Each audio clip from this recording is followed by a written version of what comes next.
Wow. Really? That's what happens when you're on fire. Spring, I know, right? People are still at lunch, aren't they? Thanks for being here, everybody.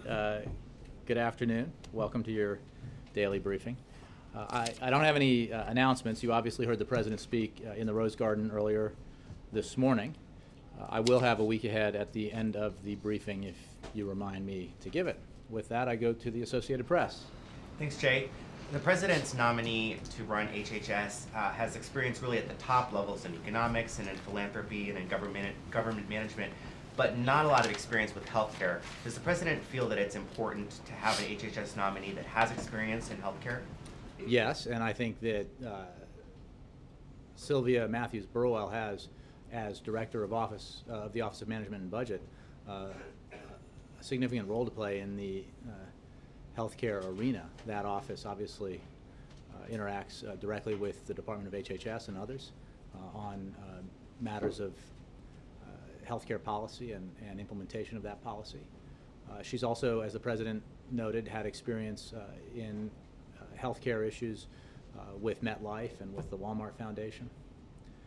So there's that. Then there is the importance of having somebody like Sylvia Burwell, with her enormous skill in management, running an agency involved in implementing the Affordable Care Act at this critical time. And I know the President feels that there is no one more qualified than she is at this time to be at the helm of that agency. Republicans in the Senate are already indicating that being confirmed for OMB is a different thing than being confirmed for HHS Secretary, and that while Reid may have wanted to downplay opportunities to have discussions about Obamacare, that this presents a new opportunity. Are you expecting that her confirmation hearing will devolve into a fight about the merits of Obamacare? Well, I wouldn't want to predict, but I would point to the fact that roughly a year ago, she was confirmed 96-0. I would point to statements by Republican senators and other Republicans just today praising Sylvia Burwell as OMB director and as a nominee to be Secretary of Health and Human Services.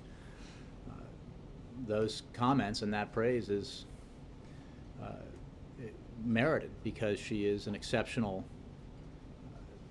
director of the Office of Management and Budget. As the President noted, on her watch, the budget deficit has declined significantly.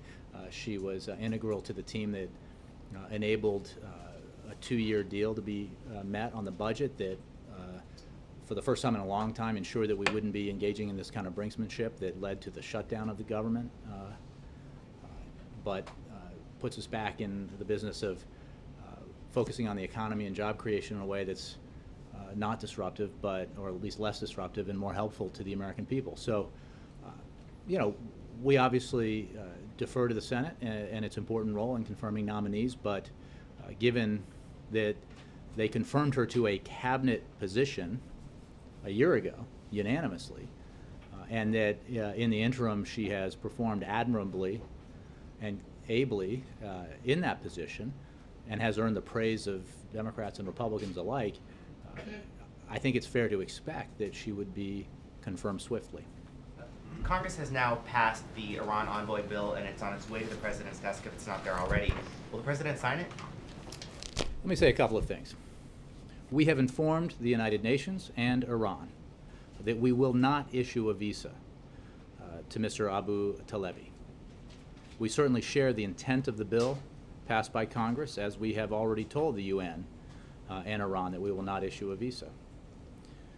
We'll review the legislation. We're doing that now, and we will work to address any issues related to its utility and constitutionality, but we share the intent of the bill.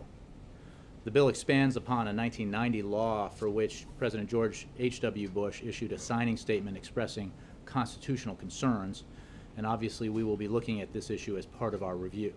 But as to the intent, we share it, and I think we have made clear in previous statements and today in my statement that we won't be issuing a visa. And just to clarify, in recent days you've said that you had told the Iranians that this is not viable.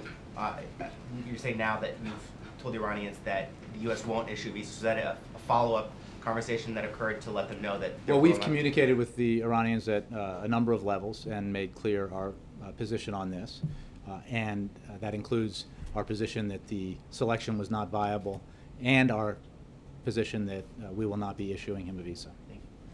How will not issuing him a visa affect ongoing talks? We do not expect them to. You mean on the P5+1? There's a process in place with our partners on the P5+1 that is moving forward in a workmanlike manner, and that we do not expect to be affected by this decision. So it's totally separate. Correct. Okay, back to what Josh was asking. I'm wondering if you can say to what extent the nomination of Sylvia Matthews-Burwell is kind of like a fresh start for Obamacare, and to what extent do you feel it's going to ease complaints and concerns leading up to November elections? Well, I'll say a couple of things about that. Echoing the president, I would note that Secretary Sebelius oversaw that agency during an historic period through the drafting and passage of the Affordable Care Act and through the multi-year implementation of the Affordable Care Act. Because she was in the lead, she was a vessel for a lot of partisan attack and vitriol, but she kept focused on the job. And what I think is most notable about this moment is that despite the troubles that we forthrightly acknowledge that the Affordable Care Act got in its rollout of the healthcare.gov website, today we can say that 7.5 million Americans enrolled in the marketplaces, and that's not counting the 3 million young adults who are on their parents' policies because of the Affordable Care Act. That's not counting the millions more who were able to get health care through the expanded Medicaid program in those states where the expansion was accepted. And Secretary Sebelius deserves credit for all of that through her leadership at HHS. She came to the president in early March, confident that March would be a strong month in enrollment and that we would end the open enrollment period in a good place, and said that the end of enrollment was a good time for her to step aside after 5 years in the cabinet, 5 years at the helm of this agency. Good time for her personally, good time for the Affordable Care Act. What you will see in the role that future Secretary Burwell plays is effective management of the implementation going forward, as well as of all of the other programs and policies that HHS has responsibility for. So I think that, you will not see anyone here contest that we've been through a rocky period, especially October and November when it comes to healthcare.gov. But I will contest the idea that the Affordable Care Act needs a fresh start, because we saw this fresh start, if you will, in the dramatic improvement of the functionality of the website and in the astounding demand for the product provided on the through healthcare.gov and provided through the state marketplaces. But we're about the business of continuing to implement the law. We're about the business of preparing for the next open enrollment period, and Sylvia Burwell will be an excellent leader of that effort. And so do you think her nomination then will help put that period behind you? Well, so that's your second question. I mean, I've been out of the business of political analysis for a few years, but it astounds me when I see purported professionals. Riding a bike. I'll tell you, it's even easier than that, apparently, because it astounds me when I see supposed professional political analysts suggest that the name of the person at the head of the Department of Health and Human Services, an agency that most Americans probably don't even know exists, will affect how they vote in November. What will matter, surely, is whether or not they signed up successfully for a quality and affordable health insurance. What will matter is whether or not they feel the candidate in their district or state has an agenda that speaks to them, that reflects an effort to reward hard work and responsibility, to expand our opportunity in this country for folks in the middle class and those working to get into the middle class, that protects the rights of women in the workplace, and make sure that families across the country have the capacity to send their children to college. I think those issues will matter. And when I said that, it was obviously a little hyperbole and a little bit of a joke, and not in any way meant to play down the importance of that agency and the work it does. But people don't spend a lot of time out in the country thinking about who's heading up departments here. They spend a lot of time wondering whether Washington is working for them. And I think that when it comes to debates about the Affordable Care Act, they're going to make their assessments based on their personal experience, and they're going to make their judgments in the fall based on a lot of other issues. Jim Acosta. Jake, getting back to Secretary Sebelius and when she informed the president that she would like to step down, did the president ask her to reconsider at that point? And did she ever fall out of favor with the president, with people high up in the White House in terms of her management of the Affordable Care Act and the website? Secretary Sebelius came to the president in early March, as we've discussed, having made up her mind that the end of open enrollment would be the right time for her personally and for the agency to step aside. They had a number of discussions about it, and the president accepted her resignation. But I think you heard today in the Rose Garden how the president feels about Kathleen Sebelius and her efforts. So I don't think you need me to tell you, because he told you himself. But he didn't ask her to reconsider. I'm not going to get into private conversations between him and any cabinet secretary. I think Secretary Sebelius has made clear, and we have echoed her decision that she felt it was the right time to go. And let's not forget, that's after 5 years in the cabinet. That's a pretty long tenure, and at the head of an agency that has overseen historic change. So the president greatly appreciates her service, and greatly appreciates the fact that when times were tough, Secretary Sebelius rolled up her sleeves and focused on fixing the problem. That's what the president asked of everybody. He stood here and he took responsibility as president, as head of this administration, for the problems with healthcare.gov. And every member of that team took responsibility.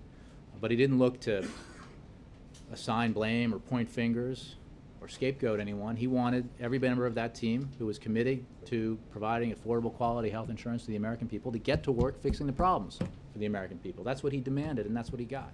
In that vein, I just want to follow, because it is sort of a notion in Washington that this president does not like to throw people overboard, that he bristles at calls for cabinet secretaries to be fired, emanating from up on Capitol Hill. Is any of that true?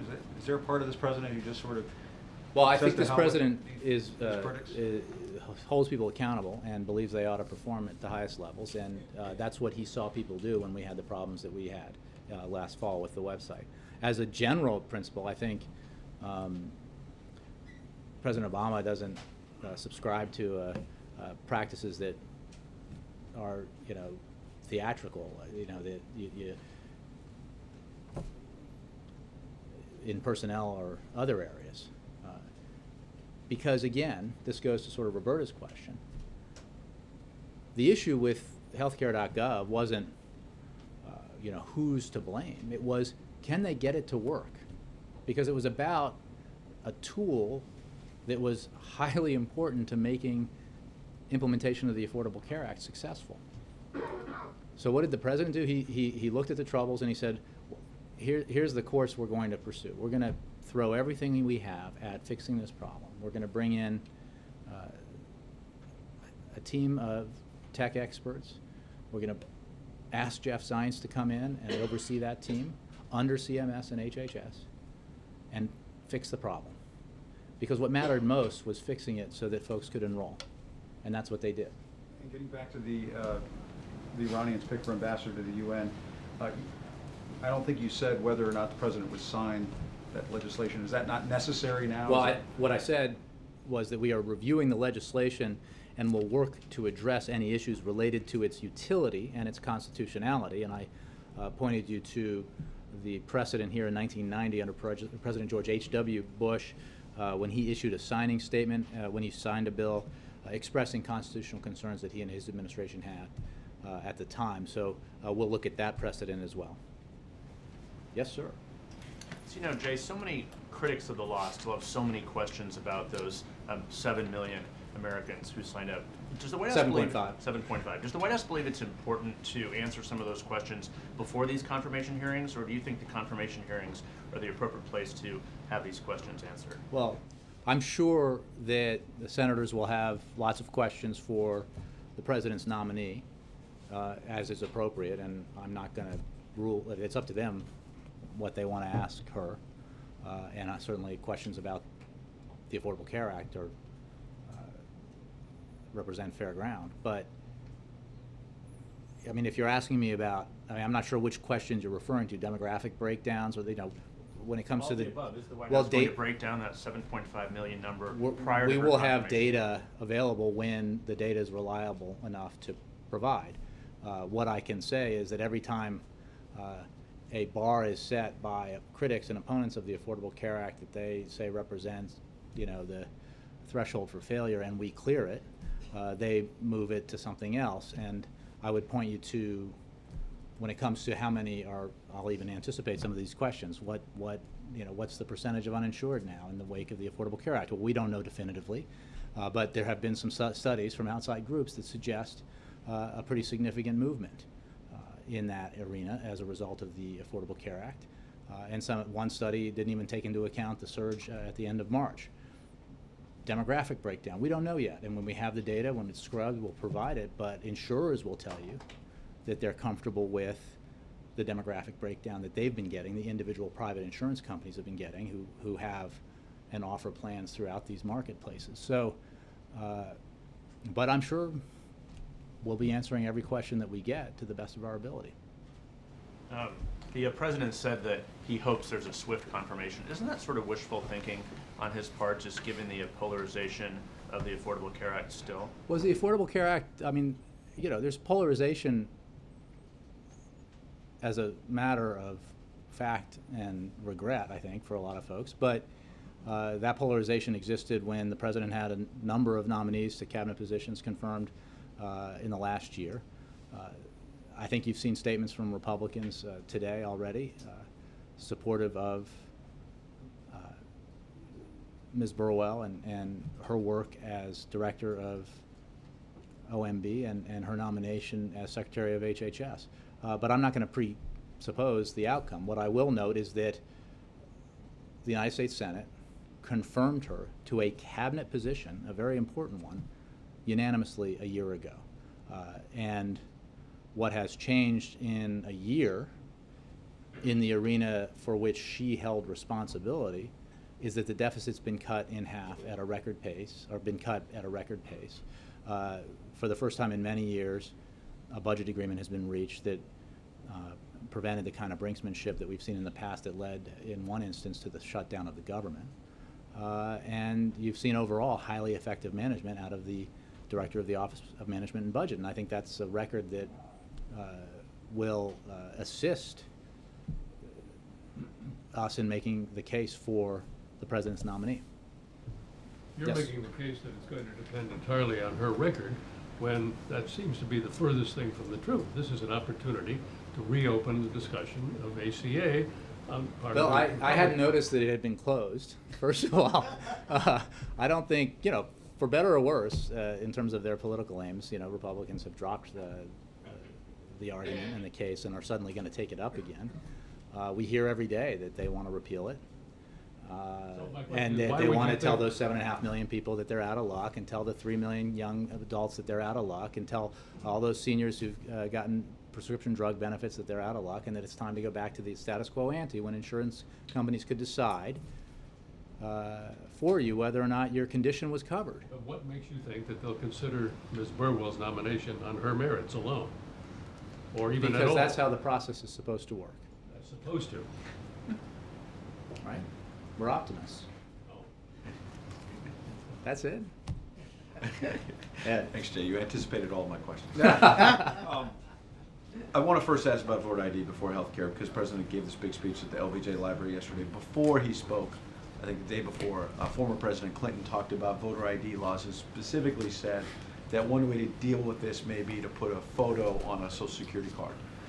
And there's still controversy over that, some support, some oppose. Where's the President on it? We haven't had an opportunity to review all of the implications of that idea that Bill Clinton and others have put forward. But generally speaking, on the question of voting rights, President Obama believes we should be making it easier and not harder for every eligible citizen to vote. That's a position he's discussed on many occasions. So we haven't really seen a formal proposal. We've had a lot of time to review the one that you mentioned. But as a general principle, the President is interested in making it easier for eligible citizens to vote, not harder. On healthcare. Not everyone in public office seems to have the same perspective. On healthcare, midterm elections, you said people won't care about who's sort of running a department. They'll care about whether they've got new insurance coverage or not.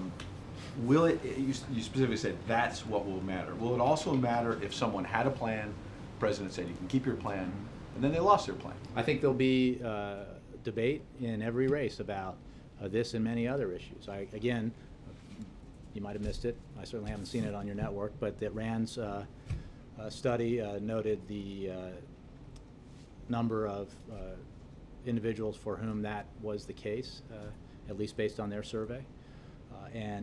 Well, actually, the White House has also taken issue with the RAND study because there's parts of it, and I specifically did not use it in a piece a couple of days ago because I spoke to a White House official who told me that they felt the RAND study left out a lot of important information. Well, that So may be just the to be case, clear. but in any event, Ed, I have no doubt that all of the issues that surround the Affordable Care Act will be discussed in the months ahead and maybe discussed in individual races. What I know for a fact is that the alternative we've seen so far from Republicans is nothing. There is no alternative. And so if you're for repeal, that means that you have to make the argument that it would be better for those 7.5 million not to have been able to enroll and get quality, affordable health insurance. It would be better for the 3 million young adults who are now on their parents' policies because of the Affordable Care Act not to be able to do that. It would be better for women around the country to be charged double for the same policy that men are charged because insurance companies could do that, and that was allowed prior to the Affordable Care Act. It would be better for insurance companies to refuse to cover specific conditions because they were pre-existing, to refuse to give you affordable health insurance because your child has asthma or diabetes. You know, that's the status quo ante, and that's the argument, I think, that we'll be seeing play out over the next several months. And just to be clear, I wasn't sure if you were talking about two different RAND studies, but there was a RAND study a few days ago suggesting that a lot of the people who had signed up were not previously uninsured, and there were issues the administration has taken with that one. I'm not sure if you were talking about I another think one RAND study I saw, and also a survey by Gallup, suggested that the number of the uninsurance rate, the rate of uninsured, including RAND, has gone down significantly since the implementation of the Affordable Care Act. Big picture question on healthcare. The President said, look, there were glitches in the first quarter of the game, basically, but that what matters is the final score, and he mentioned the 7.5 million signups that you've mentioned here. Is that the way the President views it, that that is the final score, or is that we're still in the second quarter on this, or where are we? I'll try to stay in metaphor related to He was a football. quarterback. But the Or an inning. when it No, comes but that's to the only one he cited, just to be well, clear. he was said citing sign-ups, sure so- he was citing the first open enrollment period, which came to a conclusion on March 31st at midnight, and by which deadline, including those have been processed since because they were already in line, at least 7.5 million people were able to enroll, which I think, given where we were in October and November and December and January and February, is a pretty impressive achievement. So that's what he was referring to. What we also make clear, and the President did today in the Rose Garden, is that there's a lot of work to do on implementation of the Affordable Care Act, on preparing for the next period of open enrollment, and that work continues, and that's work that Sylvia Burwell will be overseeing, we hope, as Secretary of HHS. Thank you, sir. Yes. Thanks, Jay. Can you give us a sense of the White House's sense of urgency about now filling the OMB slot? There is a 2-year budget agreement in place, so does that like reduce the imperative to get someone confirmed, or is it more urgent because there are a lot of details to work out? Do you have a short list? How soon do you want this done? I don't have any other personnel announcement to make on top of the big ones we made today. We expect a May transition at HHS, and when we have further personnel announcements to make, we'll make them. Do you have any kind of a short list right now? Are you looking at replacements? You know, we just don't comment on those kind of internal deliberations when it comes to filling personnel posts. Are you committed to a formal nomination process where somebody's nominated to be the next director of? You know, I'm just not going to get into those kinds of discussions. We're focused today on the announcement about HHS, and when we have more personnel announcements to make, or a personnel announcement to make in this regard, we'll make it. Mark.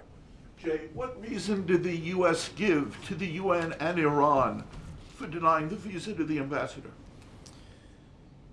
Mark, we have obviously expressed our views directly to the Iranians as well as to the United Nations. There's been a fair amount of reporting on this nominee, or this selection, and the concerns expressed in the legislation that we've talked about today reflect our concerns about this selection. And for those reasons, we concur with the Congress and share the intent of the bill, and we will not be issuing a visa to the nominee.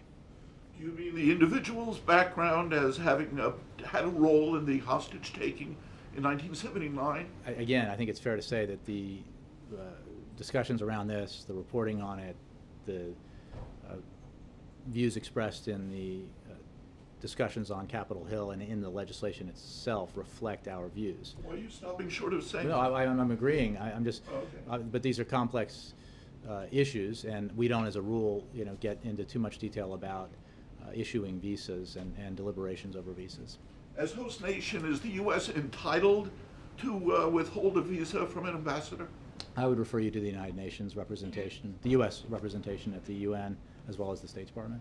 Okay, and one last question. There's a large gap in the president's schedule tonight in New York. What are the president and Mrs. Obama doing in New York tonight? My colleague Eric Schultz will be on the trip, and he'll apprise the pool of further on the schedule, but I think it's fair to say the President and the First Lady will be spending a little time in New York this evening. When we have more details to provide, we'll provide them. Date night? The mail, LBJ. Again, when we have more details, we'll provide them. John Christopher. Jay, can you give us a refresher, let's say a weekend update on latest President's conversations, thoughts with the leaders of NATO regarding Putin, Ukraine, Crimea, and the Russian troop buildup, et cetera? Well, as you know, the President spoke with Chancellor Merkel yesterday from Air Force One about the concerning situation in eastern Ukraine. We continue to see there that pro-Russian separatists, apparently with support from Moscow, continue an orchestrated campaign of incitement and sabotage to undermine and destabilize the Ukrainian state. We remain concerned about increased Russian pressure on Ukraine overall. We saw similar protest activities in Crimea before the Russian intervention and illegal annexation. So this, of course, is cause for concern. The President and the Chancellor talked about the need for Russia to move its troops back from the border region. In Crimea, we also continue to call for Russia to withdraw its forces, which are violating Ukraine's sovereignty and territorial integrity. As we have said, we will hold Russia accountable for its actions in Ukraine, whether overt or covert. We call on President Putin and his government to cease all efforts to destabilize Ukraine, and we caution against further military intervention. We remain prepared to impose further costs on Russia for its actions or further provocations. When it comes to NATO and the important work underway to reassure NATO allies, the United States has urgently been stepping up on a bilateral basis to reassure our NATO allies who are most concerned by the Russian intervention in Ukraine and Russia's buildup of military forces. To date, those efforts have been mostly taken advantage of existing missions, such as deploying 12 additional F-16s to our aviation training detachment to Poland and augmenting our contribution to the NATO Baltic Air Policing Mission with 6 additional F-15s. As you know, while in Europe, the President asked those NATO allies who are capable of making similar contributions to do so as quickly as possible. This was done with a view to moving this discussion more formally into NATO channels by tasking NATO's Supreme Allied Commander, General Breedlove, at the NATO Foreign Ministerial to develop additional measures to enhance our collective defense and ensure a coordinated and continuous additional land, air, and sea presence in the region from now through at least the end of the year. In other words, moving from an ad hoc coalition of the ready approach to a more concerted and strategic look at what NATO can and should do to bolster its Article 5 obligations and assurances.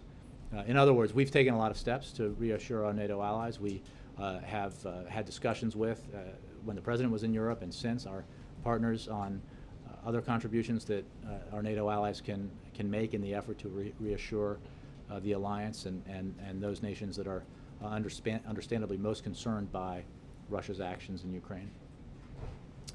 Isaac. Is the President prepared to move Sylvia Burwell into HHS in an acting capacity if you guys don't get the speedy confirmation that you're hoping for? I'm not going to speculate about something like that because she was confirmed 96-0 to a cabinet position a year ago and has completed a year of exemplary service in that cabinet position that has won her plaudits from Democrats and Republicans alike. So we do hope for a swift confirmation, even as we defer to the Senate in the performance of its responsibilities with confirmation. So we expect a May transition. But even a May transition is not a long time for there to be confirmation hearings. If there's a period without a I'm just not going to that speculate about something like that because we do expect a swift confirmation or hope for a swift confirmation. Again, she received swift confirmation and unanimous confirmation a year ago to her current position and is an excellent choice, as some Republicans have today said publicly, for this new position. There will be a period where it seems I think I've made clear I'm not going to speculate about what might happen if something could be the case. Yes, Nadia. I have 2 questions. The Syrian oppositions are reporting that the Syrian government is using poison gas outside of Damascus. Do you have a confirmation of that? And if this is the case, what's the implication for President Assad? We are aware of these reports, but do not have any information independently to corroborate those claims at this time. We take all reports of alleged chemical weapons use seriously, which is why we are working urgently with the OPCW and UN to remove and destroy Syria's chemical weapons stockpiles. So we're obviously monitoring that situation and seeking to corroborate the reports. And on the Palestinian issues, the Swiss Foreign Ministry said that the Palestinian Authority is eligible to join the Geneva Convention. What's wrong with them doing that? I mean, it's an organization that respects international law and calls for the protection of civilians. As we've said repeatedly, unilateral actions by either the Israelis or the Palestinians that do not contribute to moving the peace process forward, but do the opposite are not helpful. And we've made clear our view on those actions by the Palestinians and by the Israelis. And that is certainly is the case when it comes to ascension to some of these international organizations. So, you know, our views on this and the fact that both parties need to make difficult decisions that only they can make to move the process forward, very well known. But do you see the difference between building settlements, undermining the possibility of a viable Palestinian state, and joining international organizations that basically protects women and children? Again, Nadia, what we oppose are unilateral actions that make achieving peace harder, and we oppose them whether they are settlement tenders or you know, circulating ascension documents to various international treaties, because they make the peace process more difficult, and the prospects of making progress and reaching a peace settlement more remote. And we strongly believe it is in the interests of Israelis and Palestinians to achieve a peace settlement that allows for a sovereign Palestinian state and a secure Jewish democratic state of Israel. Jared. Oh, Kristen, I'm sorry. I didn't. No, that's okay. Thank you. Jay, some members of Congress are indicating that they were caught off guard by the announcement of Secretary Sebelius' resignation. Did President Obama alert any members of Congress, any congressional leaders? I think we went through notifications in the manner that we normally do. You know, I'm sorry, Mark? Nothing, I was bumbling. You want to join me up here? Sure. That would liven things up. It'd be pretty awesome, wouldn't it? One day, if you're willing. We can totally say that. Again, we went through a normal notification process. You know, these are the kinds of deliberations that the president needs to engage in directly with cabinet secretary and potential nominee, and that was the case. But again, the normal process was followed. And just to be clear, congressional leaders. You alerted congressional leaders Through a normal process, yeah. And I apologize if you've gotten this question already. President Obama is going to speak later today at the National Action Network. He's going to talk about voting rights. Ambassador Andrew Young, some other civil rights leaders and others are suggesting that President Obama should issue an executive action that would put pictures on Social Security cards. I did get this question, and what I said, Kristen, is that we haven't had an opportunity to review all the implications of that idea, which I think is the one that former President Clinton also discussed. But generally speaking, on the subject of voting rights, President Obama believes strongly that we should be making it easier, not harder, for every eligible citizen to vote. But on this specific proposal, we haven't had a chance to review it. Is it something the president would rule out? Again, I'm just not going to characterize a view since we haven't had a chance to review it. And can you give us any type of preview of today's speech? Will he be introducing any new ideas as it pertains to voting rights, improving voting rights? Well, I can tell you the president will make the case that every American should have the chance to know their elections are being administered fairly and efficiently, and that every eligible citizen who wants to vote should have the chance to vote. He will also reiterate his view that we should be working to make it easier and not harder to vote. And he will address some of the barriers that have recently been erected that make it more difficult for Americans to exercise one of our most fundamental rights as citizens. I just think it's fair to say that in a democracy, voting is an essential and basic right, and we should be making sure that systems are in place and procedures are in place that make it easier for eligible American citizens to cast their ballot. And efforts that do the opposite would seem to go at the heart of what democratic government's all about. What barriers? In a bad way. What barriers to voting do you mean? Well, the president, I think, will discuss some of those in his remarks. Yep. Ann. Yeah, thank you very much. Did the president not want to meet with some of the other victims of the previous shooting at Fort Hood when he was there? Some had requested and written Dennis McDonough. As you know, they are they consider it an act of terrorism, and the military has not classified it as that. And a couple of those who were grievously wounded had asked to meet with the president. Why didn't he? You know, I don't have any updates on the president's schedule. The president obviously went to participate in a memorial ceremony for those who were just killed at Fort Hood. On the question of terrorism, the Department of Defense has the lead on the investigation with support from the FBI, and the DoD has said, quote, "There is no indication that this incident is related to terrorism, although we are not ruling anything out." But that investigation continues. But again, on the schedule beyond that, I don't have anything for you. But for those who were injured in 2009 who have been appealing for some time now for a change in that, it's, as you know, it's been so far adjudged to be a workplace shooting. I just don't have anything new for you on that. And, has anybody or will anybody be fired at HHS over the website startup? And I'm not sure if you were here, but I talked about the fact that the president, when we had the malfunction of the healthcare.gov site, was focused on making sure that his team was putting everything into fixing the problem and not scapegoating and not finger pointing and not blaming. And that's what he got. And that's why we have 7.5 million Americans who are able to enroll successfully through the marketplaces, both the federal and state marketplaces.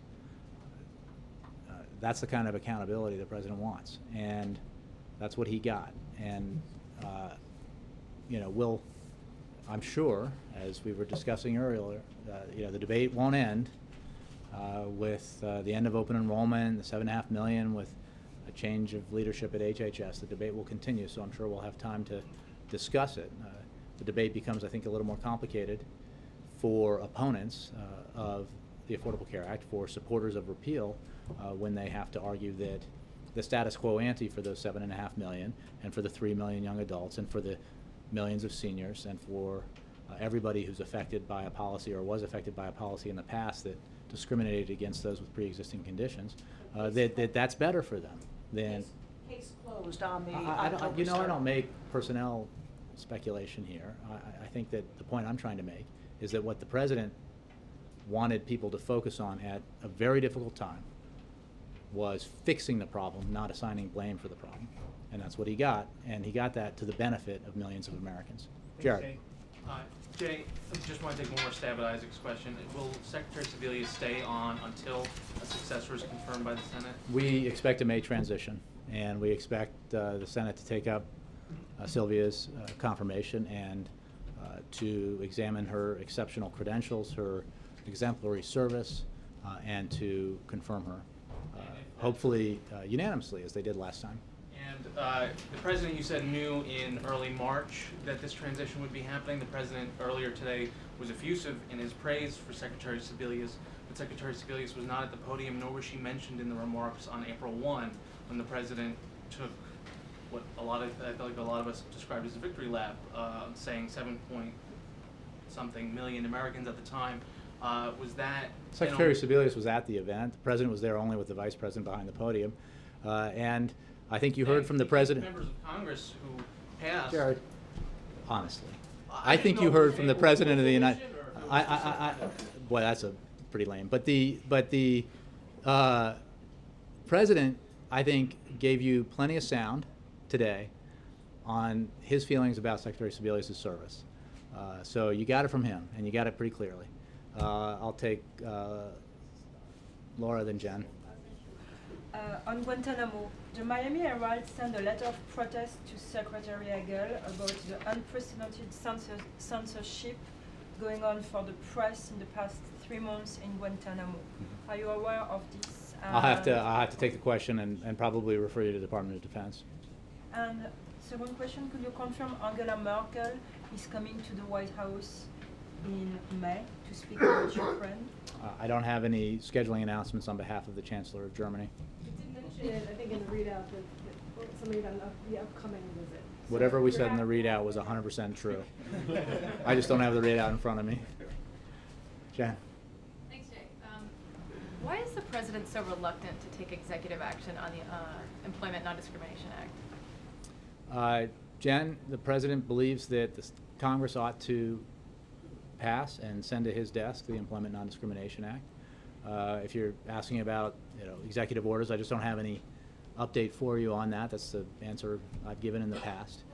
We believe that passage of ENDA, as the Senate already has done, is the right thing for the House to do.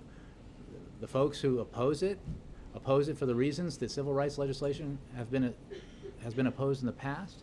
Those reasons were wrong in the past. I think some of the very people who oppose this one would agree that the reasons were wrong in the past with previous civil rights legislation, and I'm pretty confident that 10 years from now, or however long from now, the folks will look back and acknowledge that they were wrong now. So they ought to just pass it. And in the meantime, I just don't have any updates on, as would be true of in all cases, of speculated about executive orders. I don't really understand the White House argument on this one, because you say regularly that you prefer that Congress act and pass the law, but the President has been talking up his use of executive action for several months, and he's taken several executive actions on issues that he's still pressing Congress to do more broadly. He did it with the minimum wage a couple months ago, and he's still pressing Congress on that front. He just did it this week on fair pay, and he's still pressing Congress to do a broader fair pay law, and he did it a couple of years ago with the DREAM Act provisions. Here's what I would say about that. In all of those cases, I don't think we said that prior to the issue of an executive order that we would never do an executive order. I just don't speculate about potential executive orders. What we know concretely is that Congress has taken up legislation that the President strongly supports that would ensure the rights of millions and millions of Americans, and that is, I think, clearly the right thing to do. So we urge the House to take action. So is the option on the table to consider Again, executive action? I It's not consistent with the argument that I've heard you make. I think I just made a great point, which is that in the prior, in the examples that you said, it wasn't like we were, talking about what actions we might take in the future. And I'm not trying to suggest anything by that, except to say that there's legislation in Congress that we strongly support and we urge the House to pass. And I just don't have anything to add to discussions about or speculation about executive orders in this arena or anywhere else. You're not ruling it out. Well, again, I just don't have anything to add. So, in the realm of speculation, I don't make a lot of rules. Did I promise anybody? Week ahead. Zeke, I see you back there, kind of hidden. So you ask a question while I pull out my. I was just trying to take on the stab of Mark's question earlier about the 47 the UN-US treaty over the headquarters agreement. Could you explain how this decision can be made while still fitting within within that legal agreement that says that the United States shall expeditiously approve these applications? Well, we take our host country responsibilities very seriously, Zeke, which is why this is such a rare case. But I'm not a lawyer, so I'd send you to lawyers maybe at the UN mission. But I can tell you that we have made it clear and communicated it that we will not issue a visa to Mr. Abu Talebi. The state has said previously that there is a loophole here for issues of security, terrorism, and foreign policy. Which of those three does this case fall under? Is it some Again, I would refer you to experts on such things, and I am not that. Week ahead. On Monday, the President will host an Easter prayer breakfast here at the White House. On Tuesday, the President and the First Lady will mark the beginning of Passover with a Seder at the White House with friends and staff. On Wednesday, the President and Vice President will travel to Leetsdale, Pennsylvania, for an event on the economy. Further details on the President and Vice President's travel to Pennsylvania will be made available in the coming days. They're both going together. They will both travel to Leetsdale, Pennsylvania. More details on that travel will be made available in the coming days. On Thursday, the President will welcome the Wounded Warrior Project's Soldier Ride to the White House in celebration of the 8th annual Soldier Ride, a cycling event to help wounded warriors restore their physical and emotional well-being. The Soldier Ride also raises awareness of our nation's wounded warriors who battle the physical and psychological damages of war. On Friday, the President will meet with the National Commander and Executive Director of the American Legion. Later, he will welcome the United States Naval Academy football team to the White House to present them with the 2013 Commander-in-Chief's Trophy. I hope you all have a wonderful weekend, and I'll see you next week. Take care. He'll stay in town for Easter. He's not traveling. That's all the travel I have for you.